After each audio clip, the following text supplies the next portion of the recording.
하나님의 사람은 이 땅을 살아가면서 자연적인 것에 역행하는 삶을 살아갑니다. 하나님께서 원래 만드신 자연은 하나님께서 보실 때 너무나 좋았더라라고 했기 때문에 그 원래 오염되지 않는 자연적인 것은 하나님 앞에 굉장히 영적인 겁니다. 그런데 죄가 들어오는 그 순간부터 영적인 것이 사라졌습니다. 그래서 창세기 3장 18절 말씀에 보면 땅은 가시덤불과 은근키를 낼 것이라. 그렇게 여러분 봄이 되어져서 들판을 보면요, 파릇파릇하게 새싹이 올라오죠.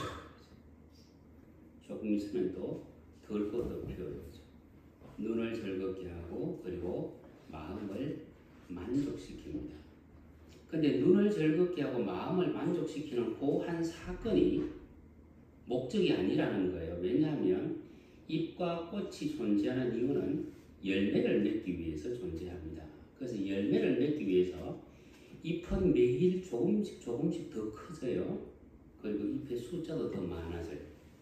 꽃도 점점 더 화려해져요. 그리고 시간이 되어지면 열매에게 꽃은 자신을 양보합니다.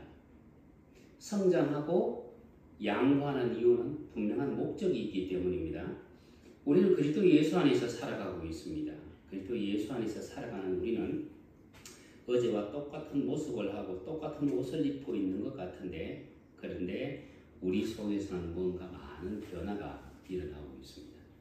오늘의 우리가 어제의 우리가 똑같다 그러면 우리는 풀보다도 못하고 나무보다도 못한 존재가 됩니다. 왜냐하면 그리스도 예수 안에서는 정지가 없어요. 그리스도 예수 안에서는 퇴보가 없습니다. 그리스도 예수 안에서는 성장과 성숙과 전진만 있을 뿐이에요.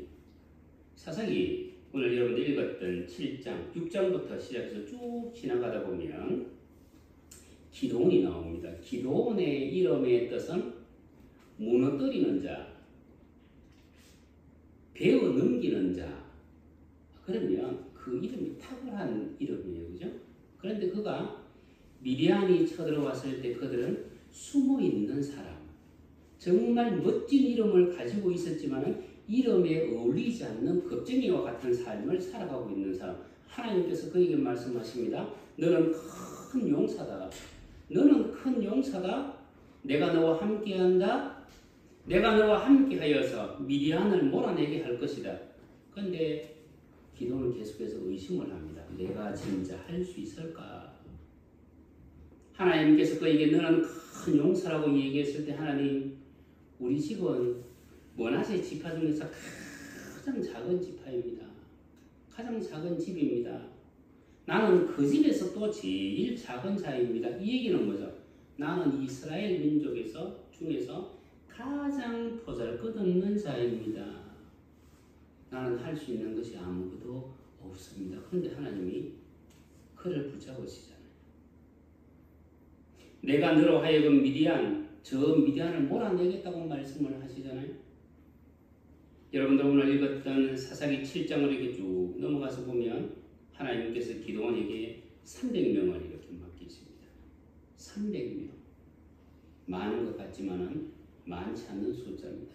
그 300명을 다시 100명씩 3대로 나눕니다. 그리고 모든 사람에게 횃불을 들게 했습니다. 그런데 여러분, 오늘 우리가 읽은 이 사사기 이 말씀 들어가서 보면 7장 21절에 말합니다. 각기 당체에 서서 그 진을 사면에서 에워싸매. 여러분, 부대는 3개로 나누었는데 공격해 들어갈 때는 지금 사면에서 지금 쳐들어가고 있습니다. 누구와 함께 하셨다는 얘기예요? 하나님께서 함께 하셨다는 얘기입니다. 300명이 다 나팔을 불고 있습니다. 여러분, 나팔은 진격의 나팔은 한 부대에 하나가 주어집니다. 하나님은 이 300명을 300개의 부대로 보셨다는 얘기예요.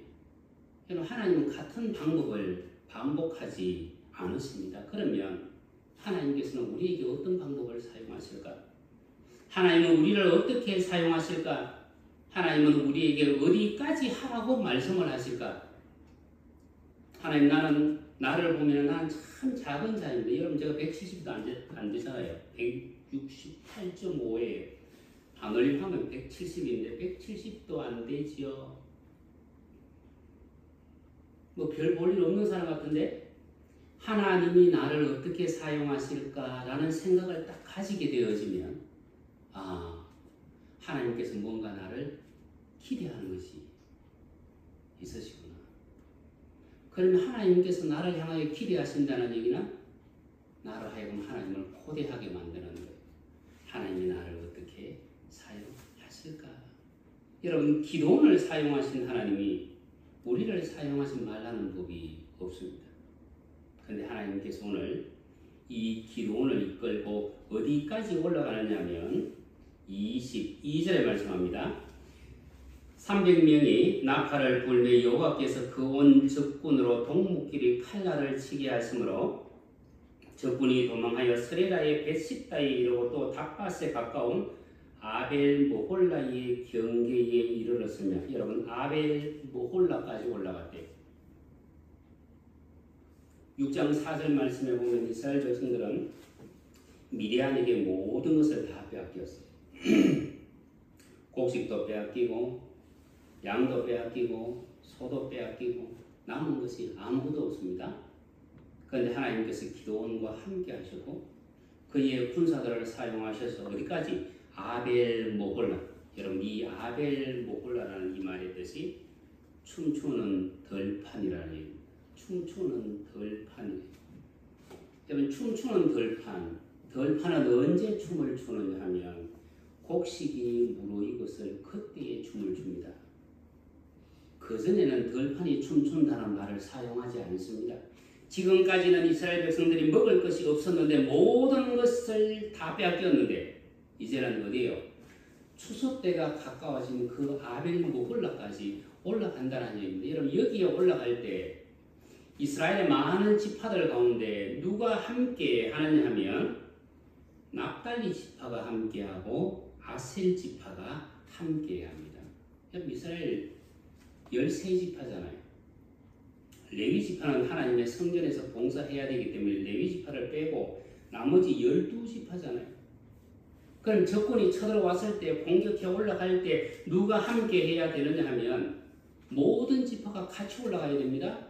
그런데 누가 올라가느냐 하면 납달리 지파하고 아셀 지파가 거기에 동참해서 올라갑니다. 왜 이 두 지파가 같이 올라갔을까? 왜 같이 올라갔을까?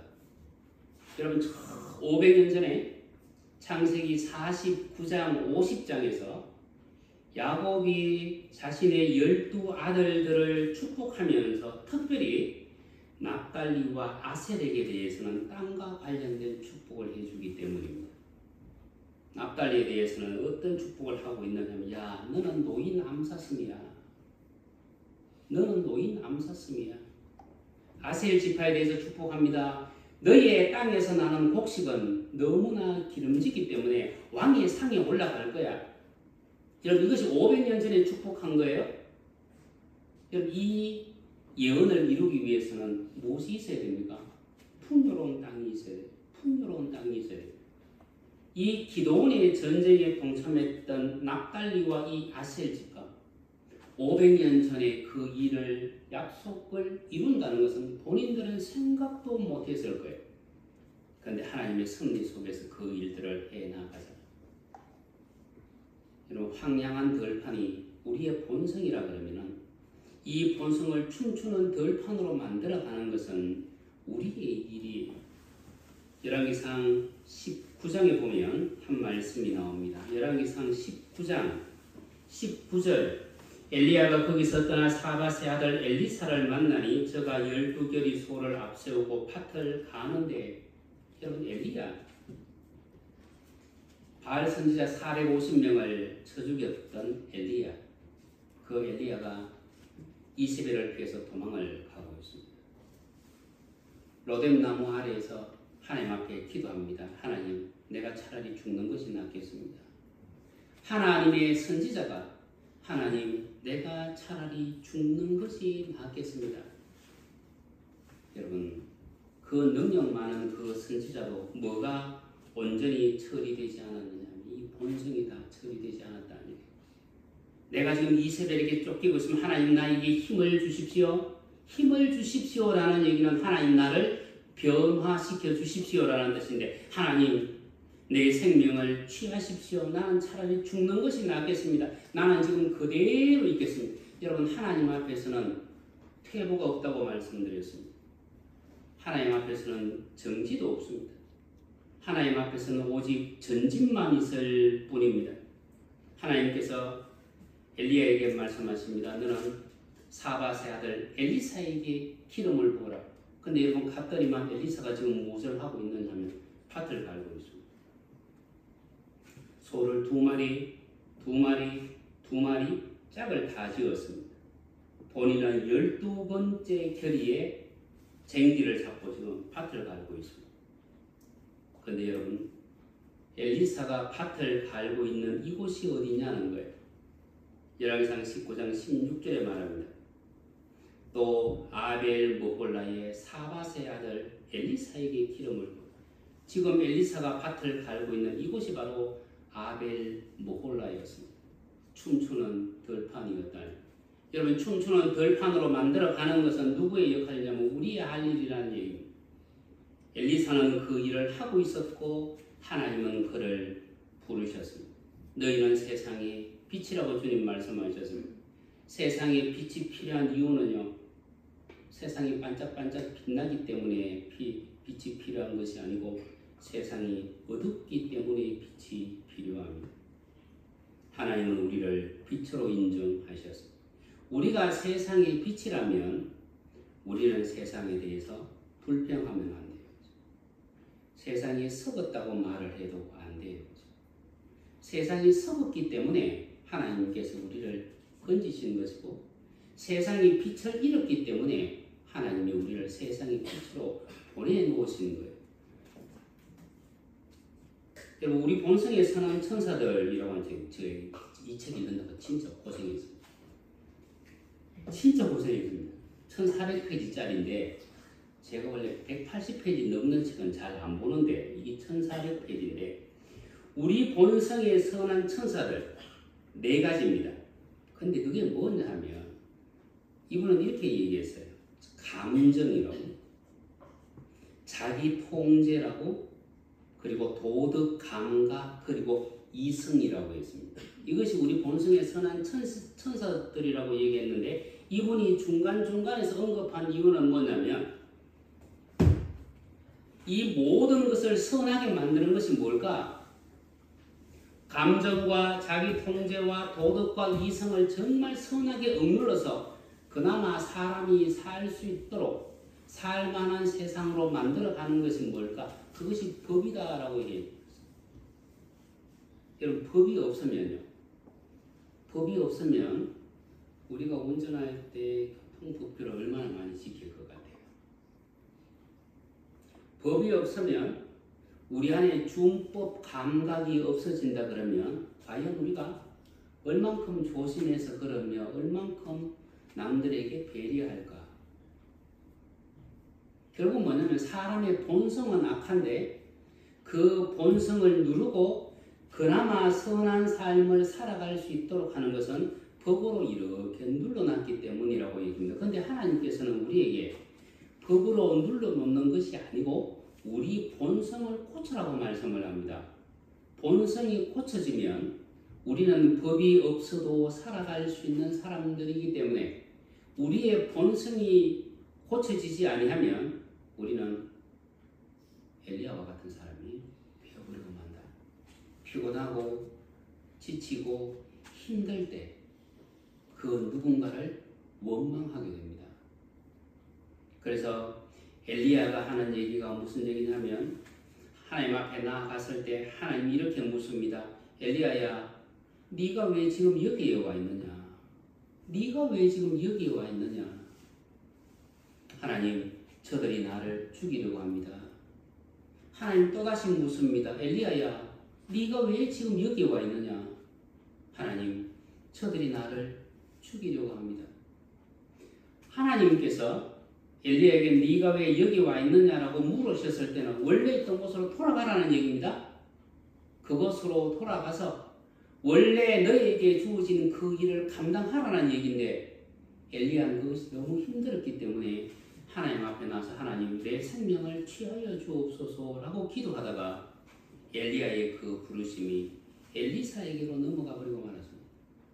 여러분 우리는 하나님 앞에서 우리 속을 계속해서 변화시켜야 된다고 말씀드렸습니다. 우리는 하나님의 사람이기 때문에 그 누군가에 대해서 불평하고 그 누군가에 대해서 한탄한다는 얘기는 하나님 나는 이 모습 이대로 있고 싶습니다.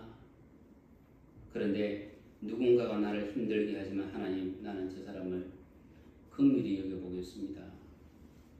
하나님 내가 저 사람에게 자비를 베풀고 싶습니다. 하나님 내가 저 사람을 사랑하고 싶습니다. 그 얘기는 하나님 나를 기경하여 주십시오. 하나님이 나를 바꾸어 주십시오. 비록 힘들지만 하나님 나는 한 걸음 더 전진해 나가기를 원합니다.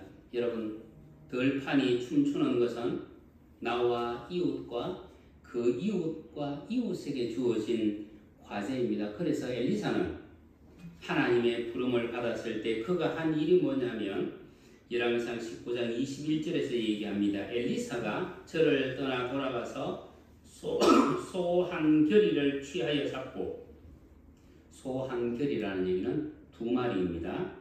이 소 두 마리는 어떤 놈이냐 하면 바로 19절에서 본인이 밭을 갈 때 사용했던 그 두 마리를 얘기합니다. 그 두 마리를 잡아서 누구에게 주어서 먹게 했느냐 하면 백성들에게 주어서 먹게 합니다. 너희들은 계속해서 이 들판을 춤추게 해야 될 사람들이야. 그들은 뭐를 가지고 있기 때문에 목적을 가지고 있기 때문에 여러분 저와 여러분들은 하나님 앞에서 목적이 다 있습니다. 목적이 없는 사람은 한 사람도 없습니다. 들의 풀 한 포기조차도 하나님의 계획이 있고 공중의 새 한 마리도 하나님의 목적이 있다 그러면 오늘 호흡하고 있는 우리 모두는 하나님의 분명한 목적을 가지고 있는 존재입니다. 목적이 있다는 얘기는 과정을 지나가야 된다는 얘기입니다. 풀이 벌레고 꽃을 피우고 열매를 맺어가는 것처럼 오늘 그리스도 예수 안에 있는 우리 모두에게는 하나님 앞에서 맺혀져야 될 열매가 있습니다. 그 일을 위해서 우리는 또 우리 자신을 돌아봐야 돼요. 우리를 새롭게 해야 돼요. 잠언 20장 27절 말씀처럼 사람의 영혼은 여호와의 등불이라. 사람의 영혼이 여호와의 등불인데 사람의 깊은 속을 살피는 가장 먼저 어디를 살핍니까? 내 속을 살피는 거예요. 내 속을 살피는 거예요. 그리고 이웃을 이해하는 겁니다. 저 사람은 왜 저랬을까? 저 사람은 왜 저런 생각밖에 하지 못할까? 내가 저들을 위해서 어떻게 기도해 줘야 될까? 나를 새롭게 하기 위해서는 내가 어떻게 해야 될까? 우리는 하나님 앞에서 우리 자신을 돌아보고 주 예수 그리스도께서 말씀하셨던 것처럼 우리가 세상의 빛이라면 나는 어두운 세상 속에서 어떤 삶을 통해서 내가 무엇을 함으로 말미암아 세상의 빛이 되어질 수 있을까? 우리는 그 문제에 대해서 계속해서 생각을 해봐야 돼요. 하나님, 저의 삶 가운데 모든 것이 순탄하고 모든 것이 잘되게 하여 주십시오. 그 얘기는 하나님 당신은 내 심부름이나 하십시오 라는 얘기. 하나님, 제 삶 가운데 모든 것이 순탄케 되도록 하기 위해서 내가 무엇을 기경하면 좋겠습니까? 내가 무엇을 바꾸면 좋겠습니까? 내가 이웃과는 어떤 관계를 가지면 좋겠습니까? 내가 이웃에 대하여 어떻게 이해하면 좋겠습니까? 하나님 나에게 나를 볼 수 있는 눈을 주시고 이웃을 볼 수 있는 눈을 주시고 하나님의 목적을 볼 수 있는 눈을 주시옵소서. 우리는 하나님 앞에 그 기도를 분명히 할 수 있어야만 됩니다. 그때 우리는 아벨 모홀라에 이를 수 있습니다. 우리의 삶을 춤추는 들판으로 만들 수 있습니다.